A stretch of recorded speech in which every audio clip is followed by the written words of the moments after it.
DXDC Radyoman Report. Napuno na sa aso ug zero visibility na ang palibot dihang nakamata ang trabahante og lechon manok nga si Darrell Cabrero sa nahitabong sunog pasado alas 4 sa kadlawon sa may R. Castillo Street, Agdauning Syudad sa Davao. Wala na usab makagawas nga buhi ang kaubanan niini nga naila sa angga nga tintin nga stay-in usab sa ilahang gitrabahuan. Gisaysay niini nga kadlaw na nga nakabalik ang biktima nga gingong gikan kinig inom ug nadungog pa niini nga nagpaagas pa kinig tubig sa iyang kwarto. Gibutyan ni Darrell nga sa kwarto nga gitulgan sa biktima nagsumikad ang sunog. Kaya nga mga time nga makita na ko na siya, nakto ko siyang kwarto, nga makilagin lang ko, makichat ko, nga makita na ko siya, kapanigarilyo, bisag gahigda ba? Wala lang pod ko. Moto, murag mo dyan akong kuan ma'am. Kaya imposible pod kay electrical lang hinungdan ma'am, kay mubuto unta, di ba?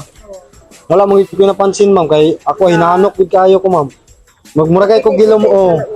Di wala man pod. Muragay ko gilumos gani mo to nakamata ko, abi na giurom ko ba. Grabing kasubo ang gibati karon sa mag-live-in partners nga sila Rosalie Sabote ug Mark Samiento sa pagkaugdaw sa ilahang mga negosyo ug pagkamatay sa ilahang trabahante. Padayon pa ang investigasyon sa Bureau of Fire Protection 11 sa hinungdan sa sunog. Sumala ni Fire Officer 1, Dato Norodin Sapal, Fire Investigator. Tulo ka mga commercial establishments nga gapamaligag LPG, lechon manok ug sari-sari store ang naugdaw sa dakong kalayo.